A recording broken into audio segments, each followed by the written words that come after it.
ಭೂತಯ್ಯನ ಮಗ ಡಾಕ್ಟರ್ ವಿಷ್ಣುವರ್ಧನ್ ಅವರ 6ನೇ ಚಲನಚಿತ್ರ. ಮೂವಿಲಿ ಯಾರ್ಯಾರು ನಟಿಸಿದ್ದಾರೆ ನೀವು ನೋಡ್ಕೋಬಹುದು. ಜೊತೆಗೆ ಅದು ಡೀಟೇಲ್ಸ್ ಕೂಡ ಇದೆ. ಮೂವಿ ಬಜೆಟ್ 12 ಲಕ್ಷ, 2.5 ಕೋಟಿವರೆಗೂ ಗಳಿಸಿದೆ ಅಂತ ಹೇಳ್ತಾರೆ. ಮೂವಿ ಸ್ಟಾರ್ಟಿಂಗ್ ಸೀನ್ ಅಲ್ಲೇ ಭೂತಯ್ಯ ಮನೇಲಿರೋ ಸಾಮಾನೆಲ್ಲ ಆಚೆ ಹಾಕ್ಸ್ತಿರ್ತಾನೆ, ಕೊಟ್ಟಿರೋ ಸಲ ವಾಪಸ್ ಕೊಟ್ಟಿಲ್ಲ ಅಂತ. ಧೀರೇಂದ್ರ ಅವರು ಹೊಲ ಕೆಲಸ ಎಲ್ಲ ಮುಗಿಸ್ಕೊಂಡ್ ಬಂದು ನಂಗೊಂದ್ ಸ್ವಲ್ಪ ಟೈಮ್ ಕೊಡು, ನಿನ್ ಸಲ ತೀರಿಸ್ತೀವಿ ಅಂದ್ರು. ಭೂತಯ್ಯ ಒಪ್ಪೋದಿಲ್ಲ, ಮನೆ ಸಾಮಾನೆಲ್ಲ ಆಚೆ ಹಾಕ್ಸಿ ಖಾಲಿ ಮಾಡಿಸ್ತಾನೆ. ಆಮೇಲೆ ದಾದವ್ರ ಅಪ್ಪ ಬಂದು ನಮ್ಮನೇಲೆ ಉಳ್ಕೊ ಅಂತ ಆಶ್ರಯ ಕೊಡ್ತಾರೆ. ನೆಕ್ಸ್ಟ್ ಸೀನು ನಮ್ಮ ಹುಡುಗರು ಗಾಂಜಾ ಗಾಂಜಾ ಗಾಂಜಾ.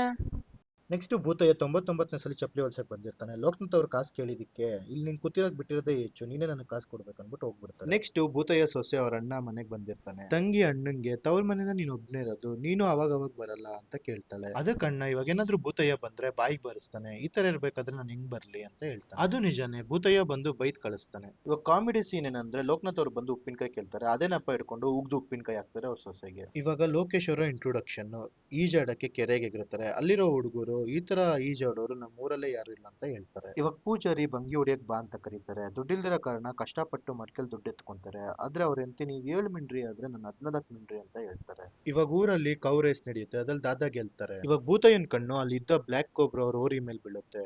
ಇಲ್ಲೇ ದಾದನ್ ಎಂಟ್ರಿ, ಅವ್ರ ಅಪ್ಪನೇ ಸನ್ಮಾನ ಮಾಡಿ ಮಗನ್ಗೆ ದೇವಸ್ಥಾನಕ್ಕೆ ಹೋಗ್ ಬಂತ ಹೇಳಿ ಕಳಿಸ್ತಾರೆ. ಇಲ್ಲೇ hero heroine love at first sight ನಡೆಯೋದು. ದೇವಸ್ಥಾನದಲ್ಲೂ ಇವ್ರದ್ದು ನಿಲ್ಲಲ್ಲ, ಕಣ್ಣ ಸಲಿಗೆ ಅಂತ ನಡೀತಿರುತ್ತೆ. ನೆಕ್ಸ್ಟ್ ಲೋಕೇಶ್ ಅವ್ರ ಎಂತಿ ನನ್ನ ಕಸಿನ್ ಅನ್ಬಿಟ್ಟು ಪರಿಚಯ ಮಾಡಿಸ್ತಾರೆ. ಮತ್ತೆ ಅವ್ರ ಅಪ್ಪಂಗೆ ದಾದನೇ ಸರಿಯಾದ ಜೋಡಿ ಅಂತ ಸಜೆಸ್ಟ್ ಮಾಡ್ತಾರೆ. ಇವಾಗ ಭೂತಯ್ಯ ಎಲ್ಲೋಗ್ತಿದ್ದಾನೆ ಅನ್ಕೊಂಡ್ರಿ, ಚಟ್ಟದ ಹತ್ರ ಗುರು. ಸತ್ರು ಸಾಲ ಬಿಡಲ್ಲ ಭೂತಯ್ಯ. ಫಸ್ಟ್ ಸಾಲ ತೀರ್ಸಿ ಆಮೇಲೆ ಹೆಣ ಎತ್ತಿ ಅಂತ ಕುತ್ಕೊಂತಾನೆ. ಅದಾದ್ಮೇಲೆ ದಾದ ಅವ್ರ ಅಪ್ಪ ಬಂದು ಶ್ಯೂರಿಟಿ ಆಗ್ತಾರೆ. ಇವಾಗ ಒಂದು ಕಾಮಿಡಿ ಸೀನ್ ನಮ್ ಬಂಗಿರಾಜಣ್ಣ ಹಾಲ್ ಕರಿಯಕ್ ಬರ್ತಾರೆ, ಹಸು ಓದ್ಬಿಡುತ್ತೆ. ಸೀರೆ ಉಡ್ಕೊಂಡ್ ಬರ್ತಾರೆ, ಪೂಜಾರಣ್ಣ ಬಂದ್ ಪ್ಲಾನ್ ಕೆಡಿಸ್ತಾರೆ, ಮತ್ತೆ ಹಸು ಓದ್ಬಿಡುತ್ತೆ. ಇವಾಗ ಒಂದು ಬ್ಯೂಟಿಫುಲ್ ಸಾಂಗು, ಮಲೆನಾಡ ಹೆಣ್ಣ ಮೈ ಬಣ್ಣ. ನೆಕ್ಸ್ಟ್ ಒಪ್ಪೇಳ ಶಾಸ್ತ್ರ ನಡೆಯುತ್ತೆ.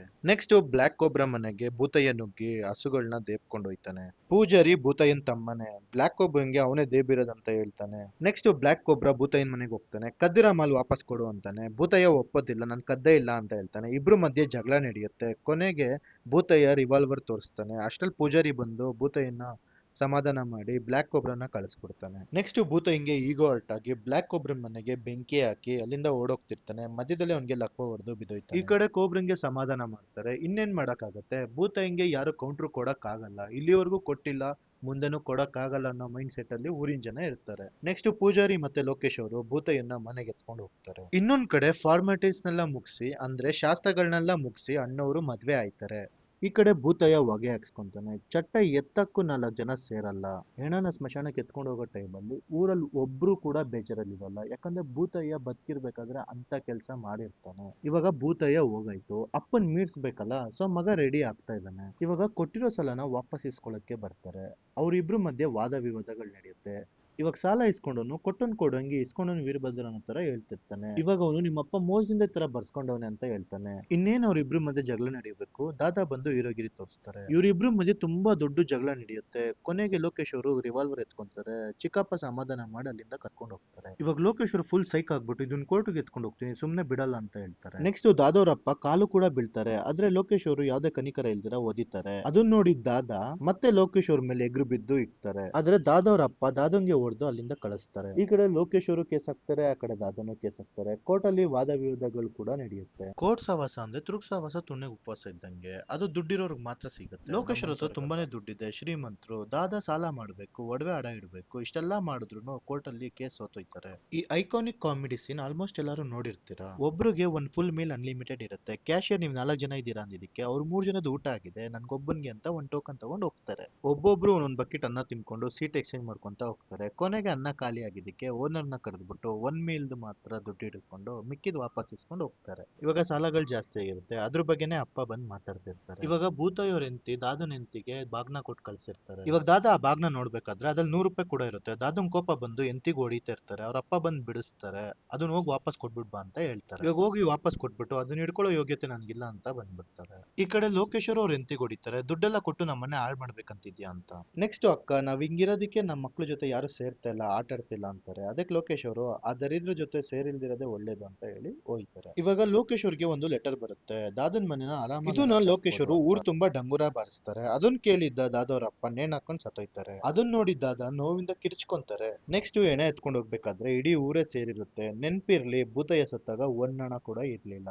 ನೆಕ್ಸ್ಟ್ ಸೀನಲ್ಲಿ ದಾದಾ ಕತ್ತಿ ಮಸಿತಿರ್ತಾರೆ ಲೋಕೇಶ್ ಅವ್ರ ತಲೆ ಎಗ್ರಿಸಕ್ಕೆ. ಅವ್ರ ಹೆಂಡತಿ ಎಷ್ಟೇ ಹೇಳಿದ್ರು ಕೇಳಲ್ಲ. ಇವಾಗ ದಾದೋರ್ ಹೆಂಡತಿ ಲೋಕೇಶ್ ಅವ್ರಿಗೆ ಸೀನ್ಗಳು ಹೇಳ್ಬಿಟ್ಟು ಅಲ್ಲಿಂದ ಹೊರಟ್ಬಿಡ್ತಾರೆ. ಇವಾಗ ಲೋಕೇಶ್ ಅವ್ರ ಹೆಂಡತಿ ಅವ್ರು ಮಾಡಿದ ಪಾಪ ಕರ್ಮಗಳನ್ನೆಲ್ಲ ಹೇಳ್ತಾರೆ. ಲೋಕೇಶ್ ಅವ್ರಿಗೆ ಜ್ಞಾನೋದಯ ಕೂಡ ಆಗತ್ತೆ. ಇವಾಗ ದಾದನ್ ಹೆಂಡತಿ ಮಧ್ಯದಲ್ಲಿ ತಗ್ಲಾಕೊಂಡು ಏನ್ ಮಾಡ್ಬೇಕಂತ ಗೊತ್ತಾಗದೆ ಕೆರೆಗೆ ಹಾರ್ತಾರೆ. ಲೋಕೇಶ್ ಅವರೇ ಅವ್ರನ್ನ ಕಾಪಾಡ್ತಾರೆ. ದಾದಾ ಬಂದ್ ಕರ್ಕೊಂಡು ಹೋಗ್ಬಿಡ್ತಾರೆ.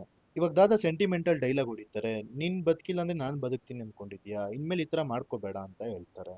ನೆಕ್ಸ್ಟ್ ಸೀನಲ್ಲಿ ನಾವು ನೋಡ್ಬೋದು ದಾದಾ ಏನ್ ಸಾಲ ಮಾಡಿರ್ತಾರೆ ಕೋರ್ಟ್ ಕೇಸ್ಗಾಗಿ. ಇವಾಗ ಅವ್ನು ಬಂದು ದುಡ್ಡು ಕೇಳ್ತಿರ್ತಾನೆ. ಇಲ್ಲ ದುಡ್ಡು ಕೊಡು ಇಲ್ಲ ಪೊಲೀಸ್ ಸ್ಟೇಷನ್ ನಡಿ ಅಂತ ಹೇಳ್ತಾನೆ. ಇವಾಗ ಲೋಕೇಶ್ ಅವ್ರು ಅಲ್ಲಿಗೆ ಬರ್ತಾರೆ. ಸಂಪೂರ್ಣವಾಗಿ ಬದಲಾಗಿರ್ತಾರೆ. ಅವ್ರ ಹೆಂಡತಿ ಮಾತನ್ನ ಕೇಳಿ ಅವ್ರಿಗೆ ಅರಿವಾಗಿರುತ್ತೆ ಯಾವ್ದು ತಪ್ಪು ಯಾವ್ದು ಸರಿ ಅಂತ. ಆ ಸಾಲ ನಾನೇ ತೀರಿಸ್ತೀನಿ, ನಮ್ಮನೇಲೆ ಕೆಲಸ ಮಾಡಿ ನನ್ಗೆ ತೀರಿಸುವಂತೆ ಅಂತ ಹೇಳ್ತಾರೆ. ದಾದಾ ಇನಿಷಿಯಲಿ ಒಪ್ಕೊಳ್ಳಲ್ಲ. ಅದಾದ್ಮೇಲೆ ಅವ್ರ ಹೆಂಡತಿ ಗರ್ಭಿಣಿ ಇರೋದ್ರಿಂದ ಒಂಟಿ ಹೆಂಗ್ಸು ಅಂತ ಅವರು ಒಪ್ಕೊಂತಾರೆ. ಇವಾಗ ಅವ್ರ ಮನೇಲಿ ಕೆಲಸ ಮಾಡಕ್ ಸ್ಟಾರ್ಟ್ ಮಾಡ್ತಾರೆ. ಈ ಕಡೆ ಅವ್ರಿಗೆ ಗಂಡ್ ಮಗು ಕೂಡ ಆಗುತ್ತೆ. 4 ಜನ ಮಾಡುವಂತ ಕೆಲಸ ಒಬ್ಬರೇ ಮಾಡ್ತಿರ್ತಾರೆ. ಲೋಕೇಶ್ ಅವರು ಸಂಬಳ ಜಾಸ್ತಿ ತಗೋ ಅಂದ್ರೆ ಅವ್ರ ಒಳ್ಳೆತನ ಗುರುತಿಸೋದೇ ಇಲ್ಲ, ನಿರಾಕರಿಸ್ತಾರೆ. ಲೋಕೇಶ್ ಅವ್ರ ತೋಟಕ್ಕೆ ಗಾಂಜಾ ಗ್ಯಾಂಗ್ ನುಗ್ಗಿರ್ತಾರೆ. ಎಳ್ನೀರ್ ದೇಪ್ಕೊಂಡು ಹೋಗಕ್ ಬಂದಿರ್ತಾರೆ. ದಾದಾ ಅವ್ರನ್ನ ಹಿಡ್ಕೊಂಡು ಫೈನಲ್ ವಾರ್ನಿಂಗ್ ಕೊಡ್ತಾರೆ. ಅದಕ್ ಹುಡುಗರು ಏನ್ ಗುರು ಪಕ್ಷ ಚೇಂಜಾ. ಅದಕ್ ದಾದಾ ಹೇಳ್ತಾರೆ ಅವ್ನ್ ದುಡ್ಡು ತೀರ್ಸೋವರೆಗೂ ಅವ್ನ್ ಮಗ, ದುಡ್ಡು ತೀರ್ಸದ್ಮೇಲೆ ನನ್ನ ನಮ್ಮಪ್ಪನ್ ಮಗ ಅಂತ ಹೇಳ್ತಾರೆ. ಇದನ್ನೆಲ್ಲ ಲೋಕೇಶ್ ಅವರು ಸೈಕಲ್ ಗ್ಯಾಪ್ ಅಲ್ಲಿ ನೋಡ್ತಿರ್ತಾರೆ. ಇವಾಗ ಊರಬ್ಬ ನಡೀತಿರುತ್ತೆ. ಬಲಿ ಕೊಡೋ ಟೈಮಲ್ಲಿ ಲೋಕೇಶ್ ಅವ್ರು ಬಂದು ಬಲಿ ಹೆಸರಲ್ಲಿ ಮೂಕ ಪ್ರಾಣಿನ ಕೊಲ್ಬೇಡಿ ಅಂತ ಹೇಳಿ ಹೋಗ್ತಾರೆ. ಇವ್ರ ಮಾತ್ ಕೇಳಿ ಎಲ್ಲರೂ ಸೈಕೈತಾರೆ. ಲೋಕೇಶ್ ಅವ್ರ ಚಿಕ್ಕಪ್ಪನ ಊರವ್ರಿಗೆ ಸಾಥ್ ಕೊಡ್ತಾರೆ. ಇವ್ನ್ ಇದೇ ತರ ಬಿಟ್ರೆ ಊರ್ನೇ ಹಾಳ್ ಮಾಡ್ತಾನೆ ಅಂತ ಎಲ್ಲರೂ ಅವ್ರ ಮನೆಗೆ ಧ್ವಂಸ ಮಾಡಕ್ ಹೋಯ್ತಾರೆ. ಬಂಬಡಿ ಕೇಳಿ ಅಯ್ಯುಗೂ ಮತ್ತು ಅವ್ರ ಹೆಂಡತಿಗೂ ಎಚ್ಚರ ಆಗತ್ತೆ. ಏನು ಅಂತ ಆಚೆ ಬಂದ್ ನೋಡಿದ್ರೆ ಊರಿನ ಜನ ಎಲ್ಲ ಸೇರಿರ್ತಾರೆ. ಲೋಕೇಶ್ ಅವರು ಯಾಕೆ ಏನಾಯ್ತು ಅಂದಾಗ ಊರವರೆಲ್ಲ ಅವ್ರ ಫ್ರಸ್ಟ್ರೇಷನ್ ನ ಹೇಳ್ಕೊಂತಾರೆ. ನೀನಾಗೆ ಸೈಡ್ ಬಿಡ್ತೀಯೋ ಇಲ್ಲ ನಿನ್ನೂ ಸೇರಿ ಊರ್ಗ್ ತೋರ್ನ ಕಟ್ಬಿಡ್ಲು ಅನ್ನೋ ತರ ಹೇಳ್ತಾರೆ. ಆ ಮಾತ್ ಕೇಳಿ ಲೋಕೇಶ್ ಅವರು ತಮ್ಮ ರಿವಾಲ್ವರ್ ಎತ್ತಿ 5 ಜನ ಸಾಯಿಸ್ಬಿಡ್ತಾರೆ. ಆದ್ರೆ ಅದು ಭ್ರಮೆ. ಊರ್ ಜನ ಏನ್ ಬೇಕಾದ್ರೂ ಮಾಡ್ಲಿ ಅಂತ ಎಂತಿ ಮಕ್ಕಳೆಲ್ಲ ಸೈಡ್ ಅಲ್ಲಿ ನಿಂತ್ಕೊಂಡು ನೋಡ್ತಾ ಇರ್ತಾರೆ. ಬ್ಲಾಕ್ ಕೋಬ್ರಾ ಓರಿ ಎತ್ಕೊಂಡು ಹೋಗ್ತಾನೆ. ಲೋಕನಾಥ್ ಅವರು ಉಪ್ಪಿನಕಾಯಿ ಗಾಂಜಾ ಬಾಯ್ಸು ತಿಜೋರಿ ಹೊಡಿಯಕ್ ಹೋಗ್ತಾರೆ. ಅದನ್ನ ನೋಡಿದ್ ಲೋಕೇಶ್ ಅವರು ಕೀನೇ ಎಸಿತಾರೆ. ಧೀರೇಂದ್ರ ಅವರು ಮಚ್ ತೋರಿಸಿ ಒಡವೆನೆಲ್ಲ ಬಿಚ್ಚಿಸ್ತಿರ್ತಾರೆ. ದಾದನ್ ನೋಡಿ ಒಂದಿಕ್ಕಿ ಇದನ್ನೆಲ್ಲ ಮಾಡ್ಬೇಡ ಅಂತ ಹೇಳ್ತಾರೆ. ಮನೇಲಿದ್ದಂತ ಹಣ ಒಡವೆ ಹಸು ಕುರಿ ಎಲ್ಲ ದೋಚ್ಕೊಂಡು ಹೋಗ್ತಾರೆ. ಉಪ್ಪಿನಕಾಯಿ ಕೂಡ. ಇಷ್ಟಾದ್ರೂ ಬ್ಲಾಕ್ ಕೋಬ್ರನ್ ಸಮಾಧಾನ ಆಗಲ್ಲ. ಸೀಮೆಎಣ್ಣೆ ಹಾಕಿ ಸುಟ್ಬಿಟ್ಟು ಅಲ್ಲಿಂದ ಹೋಯ್ತಾನೆ. ಮಾರನೇ ದಿನ ಪೊಲೀಸರು ಊರವ್ರನ್ನೆಲ್ಲ ಸೇರಿಸಿ ಲೋಕೇಶ್ ಅವ್ರ ಹತ್ರ ಕೇಳ್ತಾರೆ ಈ ಪರಿಸ್ಥಿತಿಗೆ ಯಾರ್ ಕಾರಣ ಹೇಳಿ ಅಂತ. ಲೋಕೇಶ್ ಅವರು ಇದಕ್ಕೆ ಯಾರು ಕಾರಣ ಅಲ್ಲ ಅಂತ ಹೇಳ್ತಾರೆ. ಇವಾಗ ಊರಿಗೆ ಅರಿವಾಗುತ್ತೆ ಲೋಕೇಶ್ ಅವರು ಬದಲಾಗಿದ್ದಾರೆ ಒಳ್ಳೆಯವರಾಗಿದ್ದಾರೆ ಅಂತ. ಇವಾಗ ಲೋಕೇಶ್ ಅವ್ರಿಗೆ ಒಂದು ಲೆಟರ್ ಬರುತ್ತೆ. ಅವರು ಪೊಲೀಸರ ಹತ್ರ ನಮ್ ರಿಲೇಟಿವ್ ಯಾರೋ ಸೀರಿಯಸ್ ಇದ್ದಾರೆ ನಾನು ಹೋಗ್ಬೇಕು ಅಂತ ಅಲ್ಲಿಂದ ಹೊರಟು ಬಿಡ್ತಾರೆ. ಇವಾಗ ದಾದಾ ಅವ್ರ ಹೆಂಡತಿ ಹತ್ರ ಅಯ್ಯೋ ಎಷ್ಟು ಒಳ್ಳೆಯವನಾಗ್ಬಿಟ್ಟಿದ್ದಾನೆ, ಆದ್ರೆ ಅವ್ರ ಮನೆ ಸುಟ್ಟೋಗಿದೆ, ಇವಾಗ ಅವ್ರ ತೋಟದ ಮನೆ ಹತ್ರ ಉಳ್ಕೊಂಡಿದ್ದಾರೆ ಅಂತ ಹೇಳ್ತಾರೆ. ಇವಾಗ ಅವ್ರ ಹೆಂಡತಿ ಅಯ್ಯೋ ಈ ಟೈಮಲ್ಲಿ ಈ ಮಳೆಯಲ್ಲಿ ಕೆರೆ ನೀರು ಖಂಡಿತ ಆಚೆ ಬಂದಿರುತ್ತೆ, ಹೋಗಿ ಅವ್ರನ್ನ ಕಾಪಾಡಿ ಅಂತ ಹೇಳ್ತಾರೆ. ದಾದಾ ಅಲ್ಲಿಂದ ಓಡೋಗ್ತಾರೆ. ಇದು ಅವಾಗಿನ ಟೈಮಲ್ಲಿ one of the greatest climax scene ಅಂತಾನೆ ಹೇಳ್ಬೋದು. ಯಾರ್ ಕೈಲ್ ಗುರು ಈ ಸೀನ್ ಮರೆಯಕ್ಕಾಗತ್ತೆ. ದಾದಾ ಬೋಟ್ ಎತ್ಕೊಂಡ್ ಬರ್ತಾರೆ. ಅವ್ರ 3 ಜನನು ಕುಣಿಸ್ಕೊಂತಾರೆ. ಆದ್ರೆ ಸ್ಟಿಕ್ಕು ನೀರಲ್ಲೇ ಕೊಚ್ಕೊಂಡು ಹೋಗ್ಬಿಡುತ್ತೆ. ಆದ್ರೂ ದಾದಾ ಕೈನ ಯೂಸ್ ಮಾಡ್ಕೊಂಡು ದಡಕ್ ಸೇರೋ ಪ್ರಯತ್ನ ಪಡ್ತಿರ್ತಾರೆ. ಆದ್ರೆ ನೀರಿನ ರಭಸ ಅಲೆಗಳು ತುಂಬಾ ಜೋರಾಗಿರುತ್ತೆ. ತುಂಬಾನೇ ಕಷ್ಟ ಪಡ್ತಾರೆ ದಡಕ್ ಸೇರಕ್ಕೆ. ಪಕ್ಕದಲ್ಲೇ ಜಲಪಾತ ಕೂಡ ಇರುತ್ತೆ. ಮರಕ್ಕೆ ದಾರ ಎಸ್ತು ಕೊನೆಗೂ ದಡಕ್ಕೆ ಸೇರಿಸ್ತಾರೆ. ಅವರು ಸೇರ್ತಾರೆ. ಅಷ್ಟರಲ್ಲಿ ಊರವ್ರು ಅಲ್ಲಿಗೆ ಸೇರ್ತಾರೆ. ಲೋಕೇಶ್ ಅವ್ರ ಚಿಕ್ಕಪ್ಪ ಅವತ್ತು ನಿನ್ನೆಂತಿನ ಅವ್ನ್ ಕಾಪಾಡ್ದ, ಇವತ್ತು ಅವ್ರ ಹೆಂಡ್ತಿನ ನೀನ್ ಕಾಪಾಡಿದ್ಯಾ, ಅಲ್ಲಿಗೆ ಸಮ ಆಯ್ತು ಅಂತ ಹೇಳ್ತಾರೆ. ನೆಕ್ಸ್ಟ್ ಇನ್ನೇನ್ ಗುರು ಒಬ್ರನ್ನೊಬ್ರು ತಪ್ಕೊಂಡು ದ್ವೇಷನ ಮರೀತಾರೆ. ಇವಾಗ ಊರವರೆಲ್ಲ ಮನೇಲಿ ದೋಚಿದ್ದು ಹಣ ಒಡವೆ ಎಲ್ಲ ವಾಪಸ್ ತಂದು ಅಲ್ಲೇ ಇಡ್ತಾರೆ. ಲೋಕನಾಥ್ ಅವರು ಉಪ್ಪಿನಕಾಯಿ ಡಬ್ಬ ಕೂಡ ತರ್ತಾರೆ. ಆದ್ರೆ ನನ್ನ ಹತ್ರ ಉಪ್ಪಿನಕಾಯಿ ಇಲ್ಲ ದೊರೆ ಅಂತ ಹೇಳಿ ಅಳ್ಕೊಂತಾರೆ. ಅದೊಂದು ಕಾಮಿಡಿ ಸೀನ್ ಆಗಿರುತ್ತೆ. ಇವಾಗ ಲೋಕೇಶ್ ಅವರು ಈ ದುಡ್ಡೆಲ್ಲ ನಿಮ್ಗೆ ಸೇರ್ಬೇಕಾಗಿರೋದು, ನಾವೆಲ್ಲ ಕೂಡಿ ಬಾಳಿದ್ರೆ ಅದೇ ಸ್ವರ್ಗ ಅಂತ ಹೇಳ್ತಾರೆ. ಇನ್ನೊಂದು ಮೂವಿ ಜೊತೆಗೆ ಬರ್ತೀನಿ. Good bye.